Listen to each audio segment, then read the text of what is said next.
네, 오늘 보내드리는 요즘 우리는 오늘은요 아주 특별하신 분 모시면서 특별한 시간 마련했습니다. 우리 세틀 주제 대한민국 총영사관의 박경호 문화영사님 퇴임을 앞두시고요 저희 라디오 한국 방문해 주셨습니다. 안녕하세요. 네, 안녕하십니까. 박경호입니다. 네, 우리 영사님 어떠셨어요? 이제 퇴임을 앞두시고 소감이 좀 있으실 것 같고 그런데 우리 교민분들께 소감 한 말씀 부탁드려요. 네, 이제 그 이임과 전임을 앞두고, 그 마무리 정리 단계에 있는데요. 그 3년이라는 시간이 정말 순식간에 지난 것 같습니다. 이렇게 좋은 곳에 제가 부임하게 된 것도 3년 전에는 큰 영광이었으나, 가게 되는 그 마당에 그 교민분들이, 감사하다고 인사해 주시고 그 다음에 많이 환송해 주셔가지고 과분한 영광을 느끼면서 인사를 다니고 있습니다. 과분하신 거는 아닌 것 같아요. 저도 용사님이 벌써 3년이 되셨는지 너무 서운하거든요. 많은 분들이 저와 같은 마음이 아닐까 생각이 되고요. 저희 교민분들이 우리 박경호 영사님을 추억을 할 때 정말 마음에 남는 분 중에 한 분이신 것 같아요. 근데 이게 시애틀에서 3년 동안 보내시면서 어떠셨어요? 시애틀에 보낸 시간들이 앞으로 어떻게 기억되실까요? 우리 영사님께.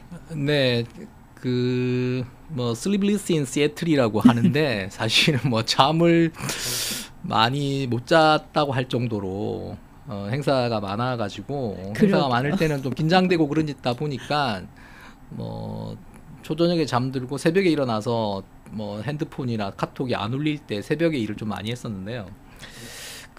제 입장에서는 시애틀 너무 좋은 지역이고 또 한편으로는 그간에 이제 코로나가 있어가지고 상당히 많이 위축이 됐던 시기가 있었거든요. 그래서 이제 교민분들이 많이 모이지도 못하고 학생들을 학교에서 모이지도 못했던 그 시기인데 그때 이후에 막 와가지고 막 확장되는 시기에 와서 또 총영사님의 어떤 리더십 하에 여러 가지를 확장하고 실험해 볼 수 있었던 계기였지 않았나 싶고요. 개인적으로는 굉장히 큰 배움의 시기였고 무엇보다 한인 우리 분들, 교민들과 커뮤니티에 저 나름대로 그분들을 위해 봉사할 수 있던 귀중한 시간이었다고 생각합니다. 저도요. 그전에는 총영사관에서 물론 있는 거는 알고 있었어요. 계속적으로 총영사관의 영사님들이 이제 총영사님 다 바뀌시고 그래서 있는 줄은 알았는데요. 제가 이렇게 실감을 하기 시작한 거는 요 3년 아니었거든요. 근데 우리 박경호 영사님께서도 처음에 부임하실 때 하고 지금 3년이 지난 지금하고는 많이 달라지신 거를 피부로 느끼실 것 같아요. 처음에는 오게 돼서 미국이라는 지역 그리고 시애틀이라는 이런 좋은 지역 그리고 IT가 많이 발달해 있고 유명한 기업들이 많은 곳에 오게 돼서 한편으로는 가족들한테는 참 좋겠다라는 생각을 했고 한편으로는 IT가 많이 발달한 도시다 보니까 좀 차갑고 아니면 정이 없는 도시지 않을까? 약간 깍쟁이 같은 도시지 않을까라는 그런 선입견이 있었는데 막상 와보니까 이게 표면적으로 아는 거랑 실제로 살면서 주민으로 느끼는 건 또 다르다. 그러니까 시애틀과 워싱턴주는 에버그린 스테이트라고 해서 자연이 너무너무 그리고 녹음이 너무 우거진 그 도시고 우리 교민뿐만 아니라 여기 사는 어떤 주민분들이 다들 그 자연에 감화돼 가지고 성정도 인품도 다들 이런 큰 나무 우거진 나무처럼 좋으신 분들이 많아서 이 커다란 숲 속에 어떤 품 속에 따뜻하게 있다 가는 그런 느낌이었습니다. 그러네요. 저희도요, 이제 총영사님 가신다고 하니까, 이게 다들 영사님들도 다 가시고 하니까요, 얼마나 서운한지 모르겠어요. 많은 분들이 그러실 것 같아요. 그런데 우리 박경호 영사님께서 좀 많은 분들이 궁금해 하실 것 같아요. 이렇게 사회에서 활동을 하시다가 이게 외교관의 길을 걷게 되셨는데 어떤 계기가 있으셨어요? 예, 저는, 대학에서 경영학과 마케팅을 전공을 해서 처음에 뭐 일반 기업에 들어가서 마케팅을 했었고요. 그 월드컵 마케팅 뭐 그런 것부터 시작해가지고 해외 광고, 글로벌 마케팅, 그 다음에 기업에서 주재원까지 생활을 하다가 그 어떤 계기가 돼서 그 외교관 일반 특별 채용에 지원을 해서 운이 좋게도 합격을 했는데 그 예전에 기업 다닐 때는 뭐 어떤 대한민국의 좋은 제품을 해외에 알리고 어떤 파는 역할을 했다고 하면 지금은 뭐 직업적인 외교관으로 대한민국이라는 문화라는 상품, 그 다음에 대한민국이라는 그 나라라는 브랜드를 해외 그리고 여러 나라 사람들한테 알리는 역할, 큰 측면에서 봤을 때는 뭐 크게 다르지 않다고 생각을 하고 있습니다. 네, 처음에 이렇게 문화영사로 맡으셨잖아요. 그때 어떠셨어요? 특별히 본인이 문화영사를 하겠다라고 지원하신 건가요? 원래 이제 그 공무원들 인사라는 게 TO가 있거든요. TO가 있어서 그 TO가 자리를 비는 데다 이제 지원을 해서 오게 되는데 제가 갈 때쯤에 이제 여기 계셨던 우리 전임자께서 공공 문화 외교를 담당하셨던 분이라 뭐 제가 원래 예전에 민간에서 하던 거를 그대로 할 수 있게끔 뭐 TO가 나서 정말 저한테도 굉장히 개인적으로 운이 좋았던 그 기회였지 않았나 싶습니다. 그러네요. 이게 문화 외교의 그 최전선에서 이제 많은 일들을 하셨잖아요. 정말 하루가 모자랐을 정도로 많은 일을 하셨는데요. 그래도 그 중에 좀 기억나거나 정말 뭐 힘들거나 뭐 이렇게 기억에 남는 일들도 많으셨을 것 같아요. 뭐 이제 그 우리 MC 선생님께서 저한테 뭐 많은 일을 했다고 칭찬을 해주시는데 뭐 그 일이라는 게 저 혼자 한 것도 아니고 사실은 저희 영사관의 직원들이 똘똘 뭉쳐서 했을 뿐만 아니라 그런 일들이 저희 영사관만 이렇게 뭐 나가서 한다고 될 일도 아니고 여러 현지인 분들을 또 이어주고 초청하고 그다음에 저희 교민들도 적극적으로 초청해서 인볼브를 시키는데 저희 뭐 교민 네트워크도 굉장히 훌륭해서 저희가 뭐 아라고 부르면 우리 교민 네트워크에서는 어라고 대답을 해서 부창부수라든지 그 티키타카가 잘 맞았던 그런 조합이지 않았나 싶고요. 개인적으로 뭐 뿐만 아니라 우리 총영사관 측면에서 의미 있었던 거는 그 제가 있었던 3년 재임 기간이 그 외교적으로도 그렇고 대한민국 입장에서 미국에 대해서 상당히 의미가 깊은 해였습니다. 그렇죠. 2022년이 한미 수교 140주년이 됐던 기념비적인 해였고요. 2023년은 한미 동맹 70주년이라는 뭐 기념비적인 해, 그리고 또한 2023년은 미주 한인 이민 120주년이 되는 그런 어떤 기념비적인 해다 보니 그런 기념비적인 해에는 대한민국에서 그럴 계기로 해서 상대방인 미국 측과 조금 더 우호를 다지고 친교를 쌓을 수 있는 기회가 되기 때문에 예산을 좀 더 주고 많이 지원을 해주거든요. 그걸 계기로 해가지고 여러 가지 큰 행사를 뭐 많이 했었는데 본부에서 지원도 많이 해주고 그 다음에 교민분들도 호응을 또 많이 해주셔가지고 조금 제 개인적인 노력, 그 다음에 총영사관의 노력이 한미 어떤 상호간의 우호라든지 그 다음에 공동 번영에 뭐 조금이라도 기여한 게 아닌가 싶어서 크게 의미가 있었다고 생각을 하고 있습니다. 그러네요. 특별히 또 우리 박경호 영사님께서는 이렇게 교육에 많은 관심을 가지셨고요. 이게 문화예술 활동에 참 많은 참여를 하신 것 같아요. 그런 그 많은 단체들하고 어떻게 소통을 하셨어요? 제가 3년 동안 뭐 교육하고 문화 파트를 담당을 했었는데 뭐 그것도 역시 마찬가지로 원래는 제 업무가 이제 문화 측면이 있었고 또 내부적인 어떤 조정을 통해 가지고 부임해서 곧 교육 파트까지 맡게 됐거든요. 그래서 뭐 교민분들이 느끼시기에는 뭐 둘 다 뭐 바지런하게 했다라고 생각하지만 뭐 문화 쪽의 업무가 뭐 많고 그 다음에 이제 좀 큰 행사가 많아가지고 제가 어떻게 하면 여기서 좀 살아남을 수 있을까를 혼자 궁리를 하다가 이 교육 업무를 빨리 떼내야 되겠다라는 생각을 했었어요. 그래서 그럼 어떻게 하면 이제 교육 업무를 떼낼 수 있을까 생각을 하다 보니 교육원을 세우면 네. 교육원장님이 왜냐하면 저희가 제가 교육부에서 나온 사람이 아니라서 교육 전문가는 아니거든요. 그러니까 신용만 할 뿐이지. 그리고 그 교민분들 그다음에 동포 학생들이 있는 데를 부지런히 찾아다녀서 지켜봐 볼 뿐이지 어떤 정책적인 면이라든지 어떤 가이드가 되기는 힘든 부분이 있어서 이 부분은 좀 교육부에서 나온 교육 전문가가 오시면 어떨까 하는 생각이 들어서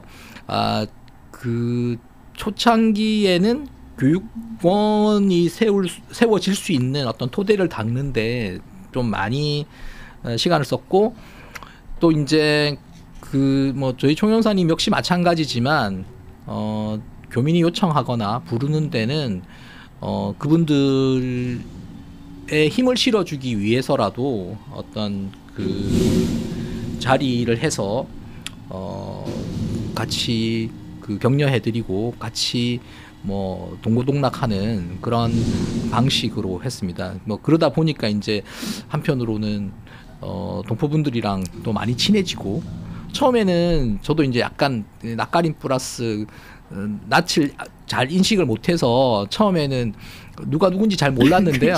동포 행사를 이제 한 2달, 석 달 다니다 보니까 여기 계신 분이 저기 계시고 저기 계신 맞아요. 분이 이런 식으로 계셔가지고 그렇게 해서 익숙해지다 보니 좀 동포 사회에 빨리 좀 적응하게 된 계기가 됐지 않나 싶습니다. 그러네요. 그러니까 결론은 이제 그만큼 발빠르게 많이 다니셨다라는 말씀이세요. 제가 봐도요 정말 매달 어떨 때는 거의 매주 행사가 있었는데 그때마다 우리 박경영 영사님 마다하지 않으시고 항상 얼굴을 보여주셨어요. 그래서 많은 분들이 이제 박경호 영사님을 다 알고 계시다가 이제 갑자기 이제 가신다라고 하니까 그 서운한 마음이 더 배가 되지 않았나 생각이 됩니다. 저는 개인적으로요, 우리 박경호 영사님이 너무 인간적이라서 너무 좋았었어요. 이게 보통 이게 외교가 아니다라고 하면 이렇게 관료주의적으로 해서 이게 좀 딱딱하신 분들이 많은데 박경호 영사님은 항상 부드러우시고 따뜻하시고 친절하시고 하셔서요. 아마 다른 분들도 저와 같은 마음이 아닐까 그런 생각이 듭니다. 그런데 이제 여기 시애틀은 그래도 한인분들이 많이 사시고 또 여기에 사시는 미국 분들은 이제 한인 사회를 그래도 좀 아시는 분이 좀 많이 계세요. 그럼에도 불구하고 이제 우리 한인 사회를 알리기 위해서 우리 박경영 영사님 정말 많은 노력을 하셨는데 어떤 때 가장 중점을 두셨던 부분은 어느 부분일까요? 저희가 저희 외교부 쪽 예산뿐만 아니라 교육부라든지 동포청이라든지 그 외에 한식기능원이라든지 여러 쪽의 예산을 지원받아 가지고 좀 행사라든지 이런 것들을 많이 하려고 노력했는데요. 근데 이게 이제 그런 행사 하나하나가 단순히 행사에 그친다기보다는 정치나 경제 그다음에 문화가 약간 복합적으로 또 한편으로는 현지인도 초청하고 동포분들도 좀 같이 만족할 수 있는 그런 행사를 많이 유치하려고 노력을 했습니다. 그리고 이제 단순히 저희만 좋자고 하는 게 아니고 여기 현지에 있는 여러 가지 협회나 기관이라든지 기구 쪽이랑 협업하는 어떤 프로젝트도 많이 해봤었는데요. 시애틀 오페라랑 한국인의 날이라든지 그 다음에 시애틀 심포니 쪽이랑도 장소 대관이라든지 그쪽에 있는 협연이라든지 그 다음에 시애틀 국제영화제 그 다음에 시애틀 메리너스 이런 식으로 실제로 새로 이제 저희 총영사님 아이디어로 진행했던 그런 건데 또 한 번 이렇게 하기 시작하니까 좋은 결과가 나오고 또 그런 걸 한다라는 걸 현지인들한테 조금 이렇게 알리다 보니까 현지인들도 이런 걸 하는구나 또 그게 전통이 돼서 1년 2년 하다 보니까 이제는 그때 시즌이 되면 우리 교민들이 연락을 먼저 하세요. 왜 올해는 안 하냐라고 이렇게 저도 연락을 하려고 그랬어요.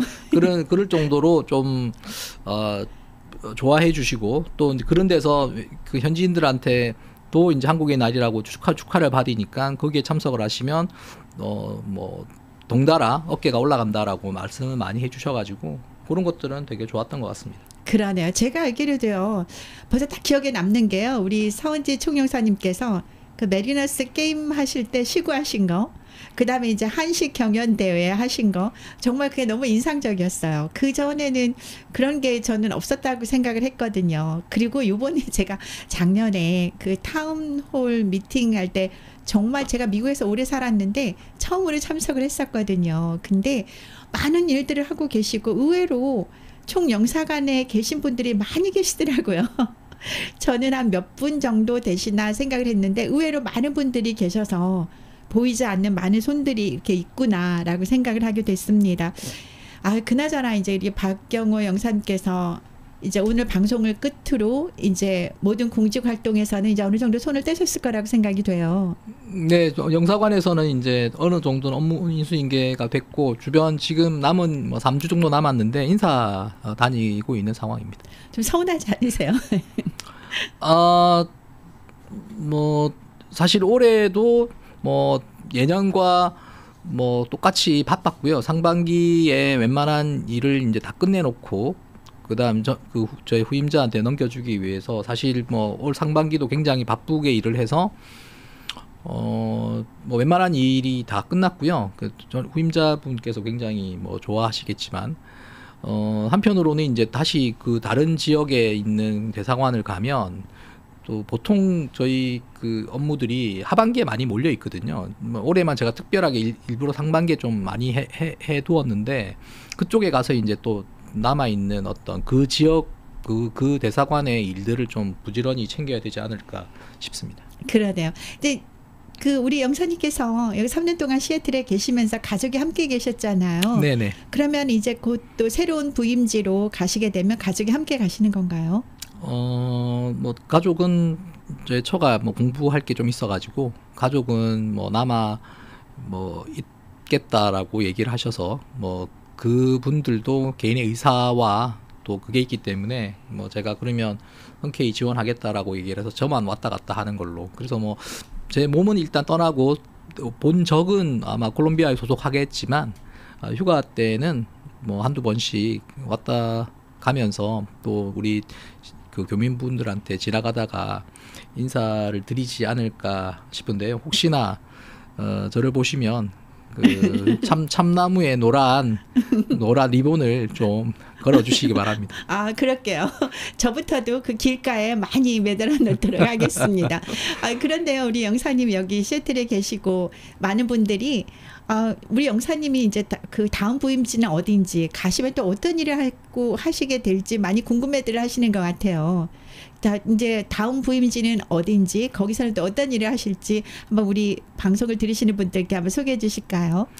네, 뭐 가족 의사도 있고 그래가지고 제가 뭐 우리 그 외교부 인사 원칙이 뭐 냉탕 온탕이라고 해서 좋은 데 있으면 한 번은 또 조금 약간 험지로 한번 가야 되는 상황이라 뭐 그 중에서 뭐 가장 선호되는 콜롬비아를 지원을 했고 뭐 총영사님이 많이 배려해 주셔가지고 다행스럽게도 뭐 콜롬비아에 뭐 당첨이 됐고요.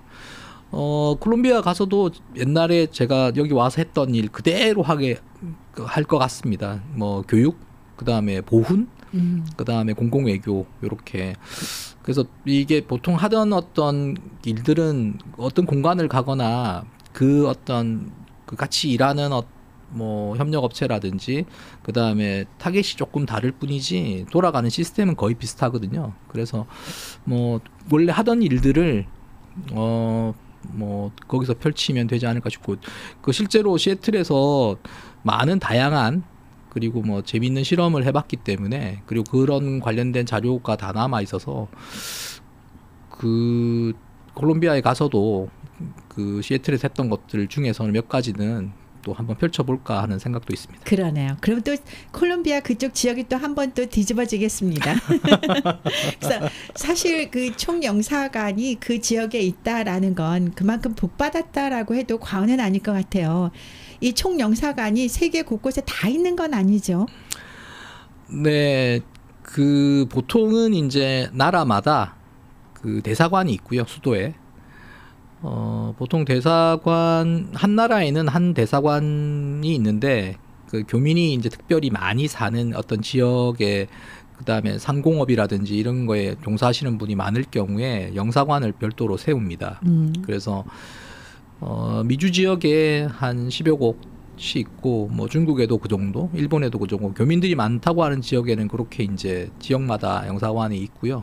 보통은 한 나라의 대사관이 영사관 역할을 겸해서 하는 경우가 많아서 보통은 한 나라에 하나의 대사관이 있다고 생각하시면 될 것 같습니다. 그러네요. 저는 이제 여기 그 시애틀도요, 예전하고는 많이 달라서 크고 작은 사건들이 정말 참 많이 일어나더라고요. 그러니까 아마 우리 박경호 영사님 계실 때도 크고 작은 사건들이 참 많이 일어나서 총영사관이 참 바빴던 걸로 알고 있습니다. 어떠세요? 우리 박경호 영사님 그 많은 행사를 하시고 뭐 K-팝도 하시고 또 한식대회도 하시고 또 많은 일들을 하셨는데요. 그래도 내가 이건 정말 잘했다, 자신 있게 했다, 뭐 이런 거는 있으실 것 같은데 그게 어떤 걸까요? 뭐 교민분들이 많이 뭐 아실런지는 모르겠으나 제가 이제 아까 말씀드렸다시피 교육 업무를 2년 했었고 뭐 문화 업무는 3년을 쭉 했었는데 실제로 뭐 스케일이 크거나 돈이 많이 투여되는 것들은 뭐 단발성의 문화 행사들이 훨씬 더 시간과 스케일과 돈은 많이 그렇죠. 들지만 그 실제로 오래 남고 기억에 남고 이거는 참 보람차다라고 하는 거는 교육 쪽에 했던 업무들이 참 많이 보람이 된다. 그리고 이게 결국은 우리 동포 학생들한테 도움이 되겠다라는 생각이 많이 들어서 그 많이 이렇게 좀 인상이랄까 그 잔영이 오래 가더라고요. 이게 사실 교육원이라는 게 뭐 총영사님과 그 다음에 그거에 맞춰 가지고 제가 이제 바쁘게 움직여서 설립됐다고 하지만 뭐 저는 사실 교육부에 전화를 한 거밖에 없거든요. 그러니까 물론 뭐 자주 전화를 했지만 2019년, 18년에 이미 교육부에서 여기를 와서 한번 확인을 해서 이미 이 정도면 이 정도의 열의와 이 정도의 준비면 충분히 교육원이 이제 설립될 수 있는 토양은 마련했다라는 걸 확인하고 가셨어요. 근데 이제 그때 뭐 그 특별한 상황이 없었으면 20년, 뭐 21년에 바로 생길 상황이었는데 코로나라는 어떤 특수한 상황이 생기다 보니 그게 이제 딜레이 돼가지고 2023년 뭐 4년에 결국은 제가 있을 때 운 좋게도 그런 어떤 과실을 거뒀다고 할 수 있는데 사실 거의 이렇게 물이 가득 찬 거에다가 저는 이렇게 물방울 하나만 이렇게 올렸을 뿐인데 그게 뭐 좋게 반응해 주시고 또 사실 뭐 제가 했다 그러니까 저는 한 거라고는 전화한 것밖에 없는데 좀 과분한 칭찬이지 않나 하는 생각이 들어서 그런 부분이 그렇고요. 또 하나는 이제 이것도 저희 총영사님하고 얘기를 하다가 결국은 우리 그 특히나 워싱턴주 같은 경우는 에이시언들이 많아서 좀 자기의 목소리를 낼 수 있는 환경이 되는데 뭐 이게 어떤 교과서라든지 그 다음에 어떤 교육적인 제도 하에서 이 존중받는 방식을 해보자라고 하셔가지고 NHPI 법안에 들어갈 수 있는 방법을 뭐 연구를 해보는데 3년 아까 두 가지 측면을 말씀드렸는데 하나는 저희가 이제 교육 전문가가 아니고 두 번째는 3년이라는 기간이 그거를 미리 스터디를 하고 연구를 해서 어떤 연구학자를 섭외를 해가지고 그거를 머티리얼을 만들어서 법안까지 가는 게 상당히 장시간이 걸리거든요. 그러다 보니까 이제 저희 같이 단시일 내로 왔다 갔다 하는 공무원들이 감히 이렇게 선뜻 건드릴 수가 없는 부분인데 뭐 그럼에도 불구하고 우리 뭐 그 여러 가지 아이디어가 많으신 저희 총영사님이 뭐 기본 뭐 토대라도 쌓아놓고 가자고 하셔가지고 그러면 뭐 우리 옆에 있는 이 그 동양인들 중에서 한국인이라는 코리안 아메리칸이라고 하는 거를 우리 같은 학교에 있는 애들은 궁금해할 테니 우리는 어디서 왔고 언제 이민을 왔고 어떤 여기 미국에 살면서 어떤 삶을 살았고 그리고 우리는 미국에서 코리안 아메리칸은 존재는 뭘까라고 이미 이제 120년이 됐으니 이제는 좀 미국 역사 중에 한 부분으로서 뭐 좀 조명해 볼 필요가 있다고 생각해 가지고 그 가장 뭐 미국 내에서 연구가 깊고 그다음에 잘 됐다고 생각하는 에드워드 창의 그 Korean American A Concise History라는 책을 바탕으로 해서 각색을 해가지고 카툰을 만들고 그거를 이제 웹에 올리고 그다음에 네이버 웹툰에 올리는 그 작업을 얘기를 하셔가지고 또 얘기를 하면 빨리 해야 되지 않습니까? 그래서 그 1년 만에 다 완료했는데 그거는 아이디어에서 실행까지 가는데 고민이 좀 많았어요. 어떻게 해야 될까부터 그리고 나서 큰 방향이 생기고 나서부터는 이제 시간과 돈 싸움이었는데 뭐 그거를 이제 임하기 전에 다 완료를 하고 가서 제 나름대로는 굉장히 뜻깊은데 여기 있는 동포분들이나 우리 동포 학생들이 그거에 대한 의미를 아직 잘 모를 거예요. 아직 잘 모를 거라 우리 많이 홍보가 돼서 또 우리 한글학교에서 그 책과 그 사이트를 좀 많이 활용하셔가지고 좀 그 청소년들은 그 만화로 돼 있으니까 쉽게 보면서 우리의 그 정체성을 부끄러워하지 않고 우리의 선조들이 얼마나 많은 고생을 했고 헌신을 했으며 그 다음에 우리도 자랑스러운 미국 역사의 한 부분이다라는 거를 자랑스럽게 얘기할 수 있는 그런 계기가 됐으면 좋겠습니다. 네, 사실 뭐 영사님께서 이렇게 말씀을 하시기는 하지만은요, 우리는 눈으로 보는 게 있잖아요. 근데 눈으로 보는 게 다가 아니라 우리 총영사님을 위시해서 모든 영사님들이 우리를 눈에 보이게 하기 위해서 얼마나 많은 노력을 하셨는지 잘 알고 있습니다. 너무 감사드리고요. 정말 저는 이번에 우리 총영사님을 비롯해서 영사님들께 교민 한 사람으로 정말 진심으로 감사를 드립니다. 그 만화 말씀을 하셨잖아요. 우리 이민 역사를 만화로 한 거를 제가 인스타그램에서 봤어요. 근데 굉장히 정교하고 또 재밌게 돼 있더라고요. 그래서 이런 것들을 좀 많은 분들이 좀 아셨으면 좋겠다 생각이 됩니다. 그게 이제 인스타그램하고 또 그 페이스북을 통해서 있는 사람들은 다 알지만 또 그 인스타그램을 잘 못하시는 어르신들이나 또 이런 분들이 많이 계시기 때문에요. 어떻게 더 많이 홍보를 할 수 있을까는 바로 우리 총영사관의 몫이 아닌가 생각이 돼요. 네네. 모처럼 그렇게 많은 시간과 노력을 들여서 만들었던 그 만화, 그 우리 한국 역사 그 만화로 돼 있고 재밌기는 한데요. 정말 많은 분들이 그걸 봤으면 좋겠다라는 생각이 듭니다. 저는 그렇게 생각이 돼요. 교민들이 굉장히 많은데 또 층도 다양하잖아요. 그리고 이제 뭐 이런 분도 계시고 저런 분도 계시고 그런데 그런 분들을 다 통합해서 하시는 거는 물론 힘드시겠지만 인스타그램이나 페이스북에만 올리게 되면 그거를 못 하시는 분들은 또 전혀 모를 수도 있으니까 그런 면에서도 한 번 더 신경을 써주시면 어떨까 조심스럽게 부탁을 드립니다. 오늘 보내드리는 요즘 오류이는 오늘은요 우리 대한민국 총영사관의 우리 박경호 문화영사님 퇴임을 앞두고 저희 라디오 한국에 모셨습니다. 자, 이제 3년 동안 여기 계시면서 시애틀 자연에도 많이 흠뻑 빠지셨을 것 같아요. 뭐 시애틀 하면 뭐니 해도 에버그린이고 또 공기 아니겠어요. 주말에는 어떻게 지내세요? 여기 시애틀에서? 네, 주말에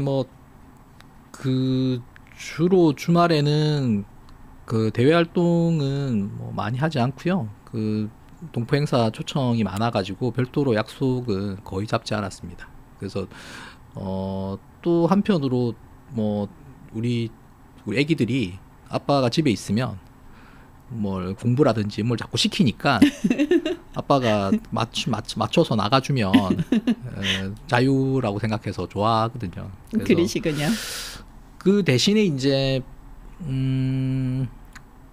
그 아들 그다음 딸하고 뭐 자전거를 많이 타려고 했어요. 여기는 그 뭐 거대한 나무들 그 사이사이로 뭐 여러 가지 트레일들을 그 주민들을 위해서 잘 만들어 놨기 때문에 가족들이랑 같이 뭐 자전거 타고 또 뭐 인근 가까운 데를 여행하고 그리고 뭐 여기 유명한 어떤 마운틴 레이니어라든지 올림픽 내셔널파크 이런 데도 다 이렇게 자전거 싣고 가서 거기서 자전거 타고 뭐 자전거 타면서 좀 이 자연을 내가 직접 발로 밟으면서 느끼는 계기로 삼았습니다. 그렇군요. 아마 그 아이들이 굉장히 좋아했을 것 같아요. 주로 이제 아이들은 아빠랑 몸으로 놀기를 바라잖아요. 근데 우리 영사님 같은 경우는 주말에 더 바쁘셨을 것 같아요. 행사들이 주말에 몰려 있어서 이제 주말에 다니시다 보면 정말 아이들하고 같이 있을 시간이 많지는 않으실 텐데 그나마 이제 그 틈새를 이용하셔서 자전거를 같이 타시니까 그 모습이 이렇게 좀 그려지는 것 같아요. 아이들한테도 이렇게 자연을 보여주는 그런 교육적인 면에서도 굉장히 좋다고 생각이 되는데요. 아이들도 좋아하나요? 아이들 역시 뭐 아이들은 뭐 변화를 싫어하니까 사실은 뭐 애들은 자연을 뭐 좋아하는 부분도 있지만 일단은 변화되는 게 너무 싫어서 그렇군요. 그리고 이제 뭐 워싱턴 주는 뭐 밖에 나가서 있기에는 날씨도 너무 좋고 그리고 뭐 가서 강도 있고 뭐 산도 있고 바다도 있고 해서 뭐 자전거도 타고 배도 타고 수영도 하고 하여튼 자연 속에서 좀 많이 즐길 수 있도록 많이 노력했습니다. 제가 생각하기에 이 워싱턴주는요. 한인들이 많아서도 이유가 되겠지만 요즘도 K 열풍이 엄청 센 데가 바로 워싱턴주가 아닌가 생각이 돼요.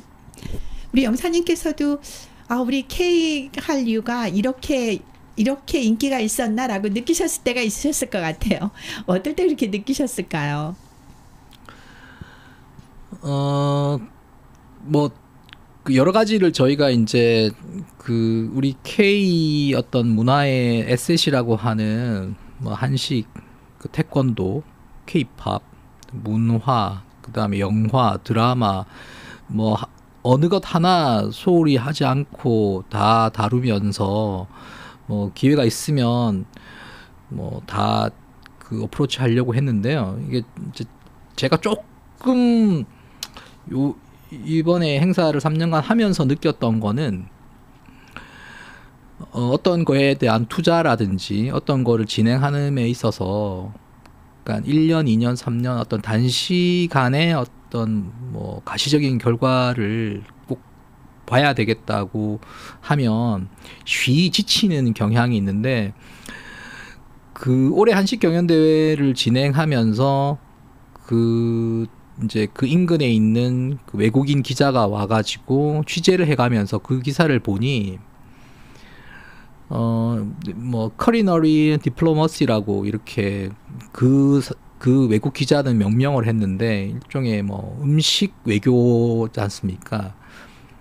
근데 그 사람이 기사를 쓰면서 이 지금 시애틀이든 워싱턴주에 한식당의 어떤 붐이 생기고 있다라는 거를 알려주면서 한식이 얼만큼 인기가 있다라는 거를 이제 오히려 외국 사람들이 인정해주면서 얘기를 해주시고 그 기사가 상당히 뭐 그걸 찾아보고 이제 썼는데 2009년 8년 9년부터 그 이명박 대통령 때부터 한식 세계화를 한다고 해가지고 그때 씨앗을 그 내려서 뭐 꾸준히 한식 경연대회 같은 것들을 해외에서 이렇게 펼치고 있는데 그게 지금쯤 한 14, 15년 지난 지금쯤 과실을 이렇게 거두는 게 아닐까 싶어서 특히나 한식이라는 거는 상품화하기도 좋고 또 그다음 파급력도 있고 뭐 그런 부분이라 우리 이제 새로운 정부에서도 조금 관심을 가지고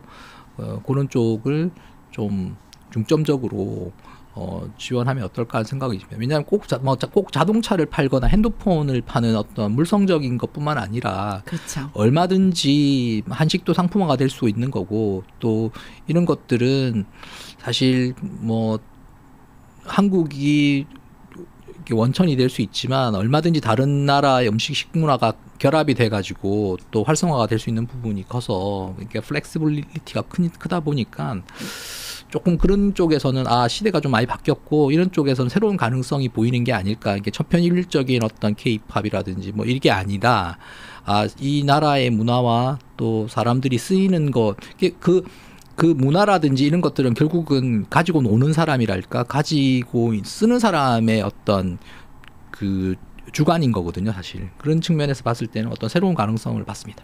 그렇다면 이제 우리 박경호 영사님께서 새로운 부임지로 이제 가시잖아요. 그러면은 거기서도 한식 경연대회는 많이 관심을 갖고 계실 것 같아요. 어떠세요? 거기서도 한번 해볼 생각 있으신가요? 이게 사실 말씀드리면 여러 가지 행사들을 준비하는 과정에서 준비가 상당히 많이 필요한데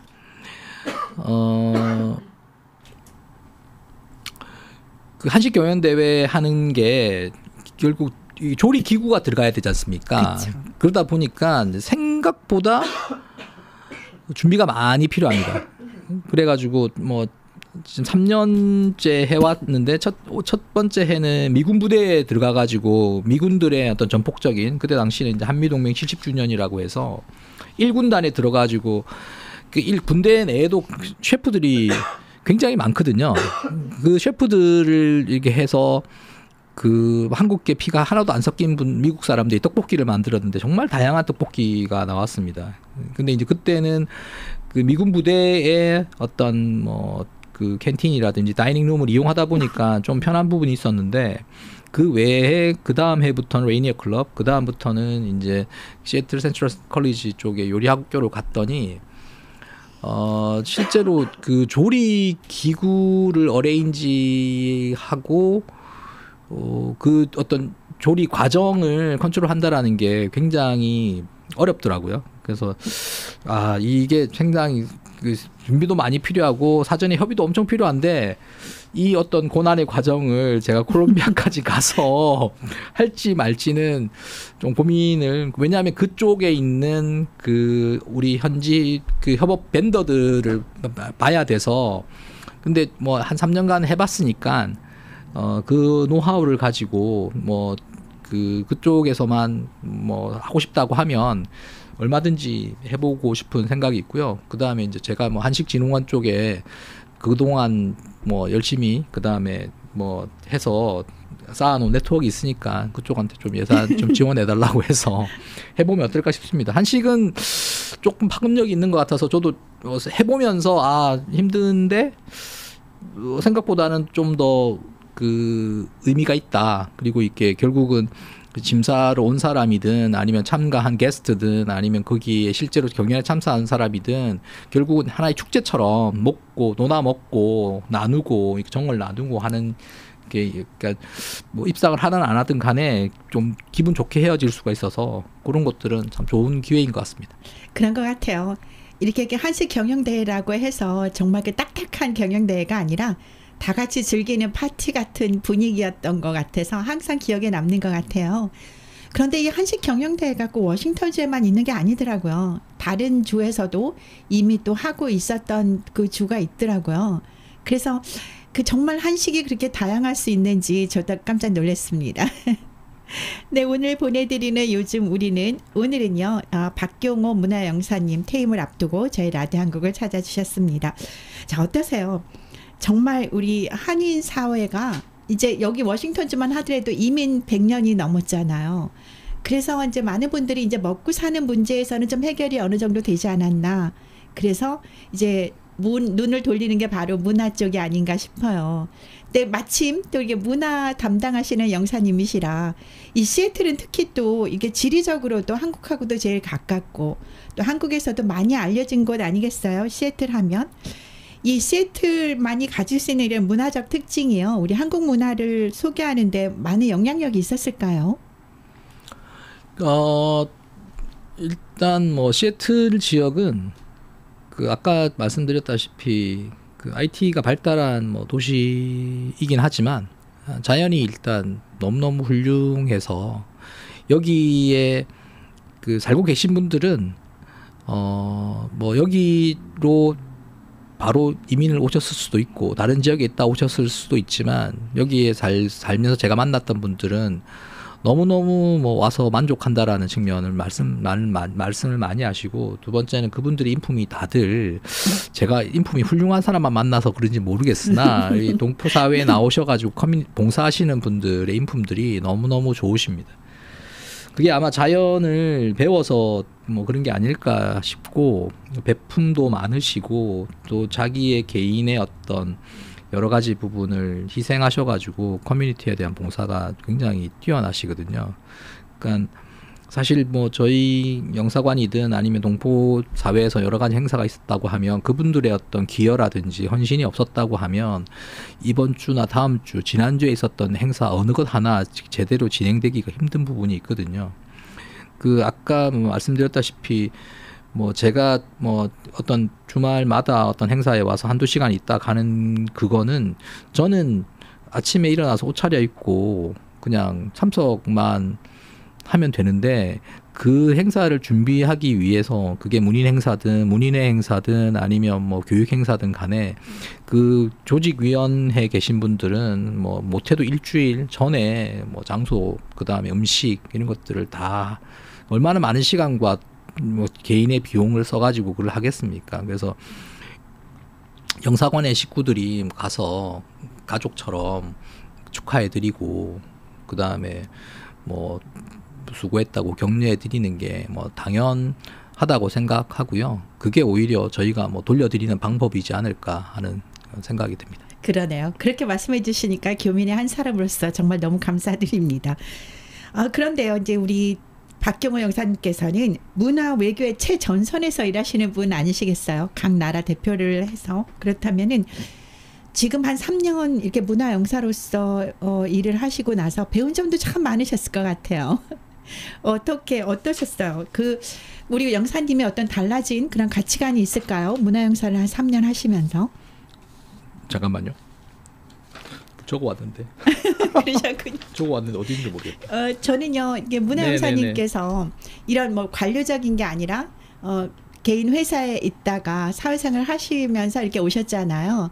그렇기 때문에요, 이제 최전선의 문화 외교의 일을 하시면서 본인도 배운 점도 많으실 테고, 그리고 또 본인도 달라진 점이 있지 않았나 그런 생각이 돼요. 네.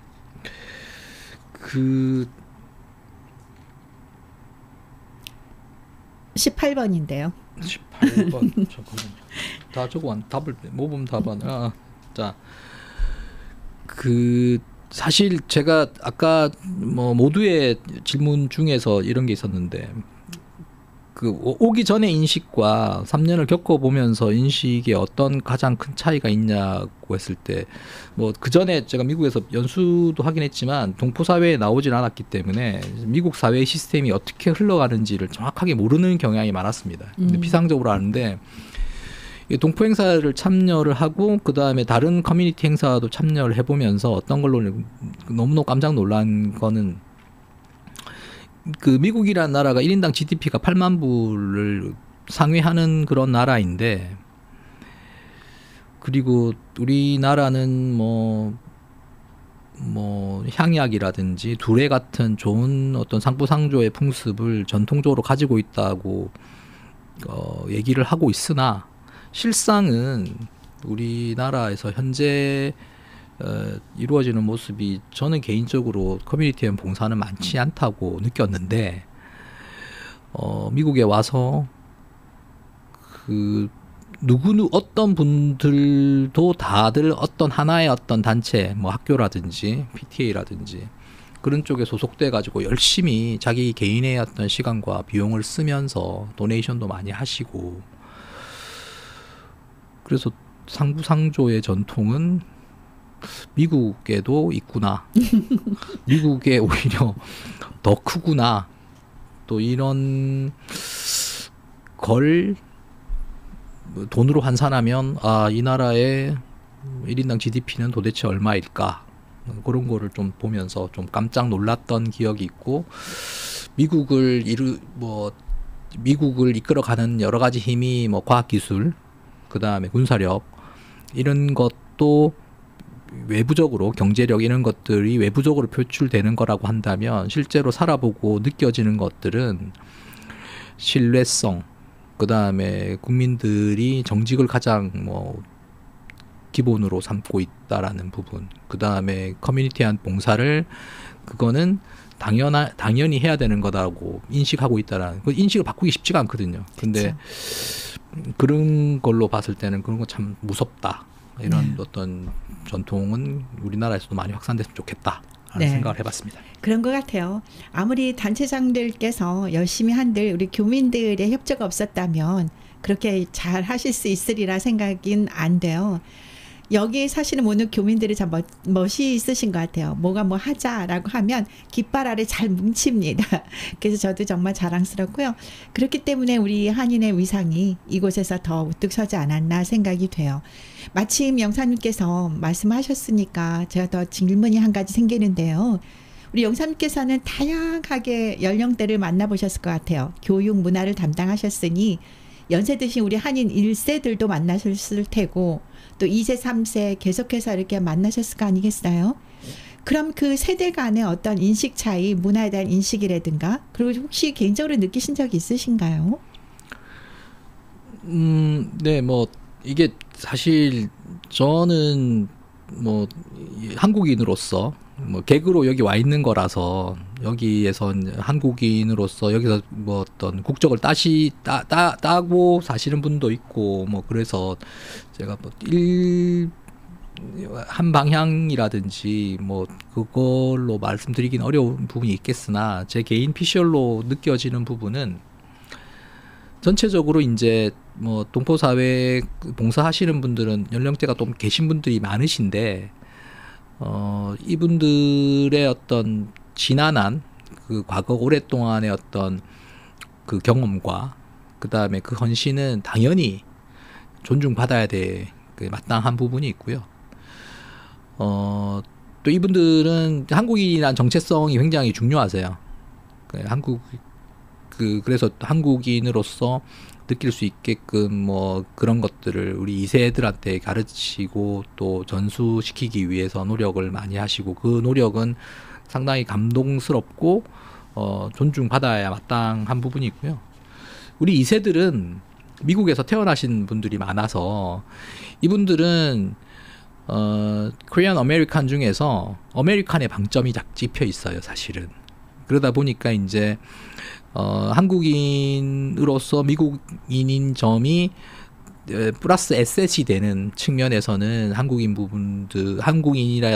내가 한국인이라는 헤리티지를 갖고 있다라는 게 그러니까 플러스가 되면 그게 이제 자기를 내세우고 그다음에 동포 사회에 봉사할 수 있는 그게 될 거기 때문에 저희도 열심히 하고 우리나라도 많이 부강해져 가지고 아메리칸이지만 내 스스로가 한국인 출신이다라는 거를 자랑스럽게 얘기할 수 있는 문화를 만들어줘야 되는 게 아닌가. 그 역할은 저희 외교관인 저희랑 그다음에 한국 정부 그다음에 이 한국인 정체성을 강조하시는 우리 1세대 분들이 많이 해주시고 그거를 강요할 게 아니라 자기가 그게 플러스가 되면 자기 스스로 그거를 즐기고 밝힐 거거든요. 자기한테 도움이 된다 그러면 한국어를 배울 거고 그래서 뭐 이게 의무적으로 강요할 게 아니라 이게 우리가 잘 되면 알아서 한국인임을 자랑스럽게 얘기할 거기 때문에 그런 좀 한편으로 자유롭고 한편으로는 그 자기의 어떤 그런 어떤 시점상이라든지 상황상의 어떤 거를 이용할 수 있게끔 언제든지 뭐 2세들도 준비를 해야지 뭐 한국은 계속 발전하지 않겠습니까? 그럴 때 이제 그 기회를 잡는 거라서 그런 것들을 조금 알려주시면 그리고 좀 강요하거나 아니면 왜 우리가 2세들이 안 올까라고 하는 것보다 선택으로 이렇게 좋은데 그리고 또 한편으로는 이렇게 그 미국 사회에 살아가지고 미국의 어떤 사고의 스탠다드에 맞는 거를 좀 받아들이고 우리 어른들도 맞춰서 그 변화해 가는 어떤 계기가 되면 어떨까 싶습니다. 맞습니다. 사실 뭐 박경호 의사님께서도 자녀가 있으시니까 아무래도 교육면에서 많은 생각들을 하고 계실 거라 생각이 되고요. 앞으로 새로운 부임제에서도 이런 노하우가 많이 적용이 돼서 정말 우리 박경호 의사님이 우리 세틀에서 이름을 날리신 것처럼 그쪽에서도 많은 활약을 기대하겠습니다. 이 박경호 의사님께서 이렇게 세대 간의 그런 거에 대한 많은 고민도 하셨으리라 믿습니다. 근데 이제 박경호 의사님께서 이제 시애틀에 3년 정도 사시면서 딴 주로 가시게 되면 이 시애틀은 우리 박경호 영사님께는 어떤 의미로 남을 것 같으세요?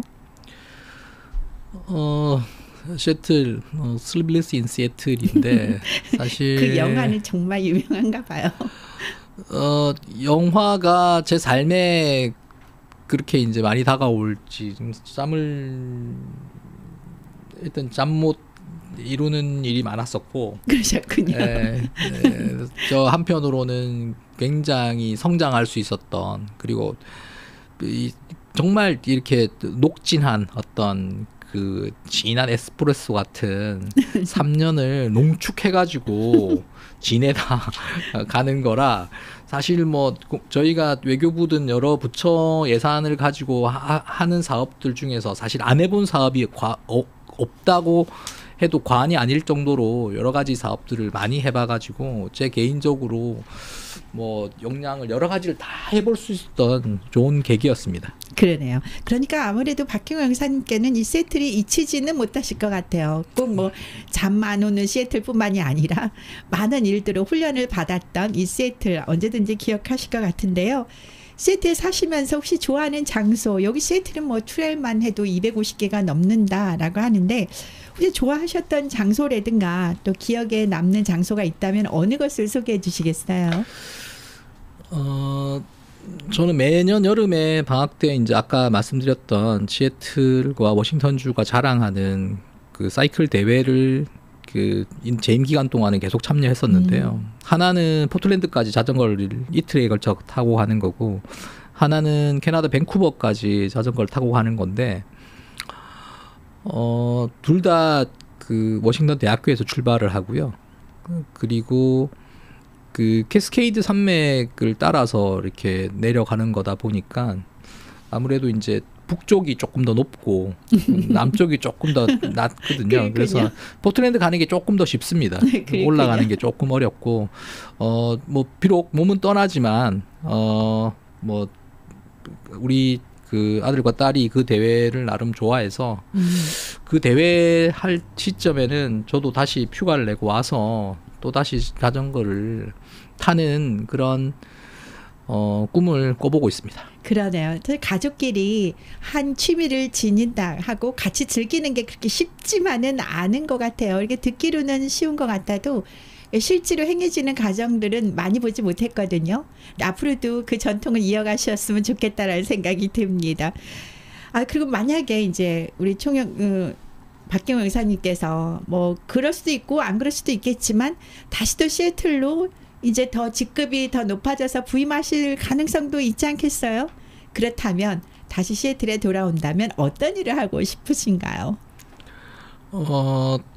뭐 이 교육원이 세워지는 거를 가지고 이렇게 교민들이 이렇게 좋아하시는 거 보니까 이게 뭘 자꾸 세워드리면 좋아하시는 것 같아서 네. 뭐 시기상으로는 뭐 교육원이 세워졌기 때문에 당장 세우기는 쉽지 않겠지만 문화원이 세워지면 문화원 원장으로 오든지 와서 문화원을 세우든지 뭐 그런 걸로 해가지고 또 한편으로 뭐 교민들한테 큰 도움이 되었으면 좋겠습니다. 그러네요. 그런 날이 좀 빨리 왔으면 좋겠다라고 저도 기대해 보겠습니다.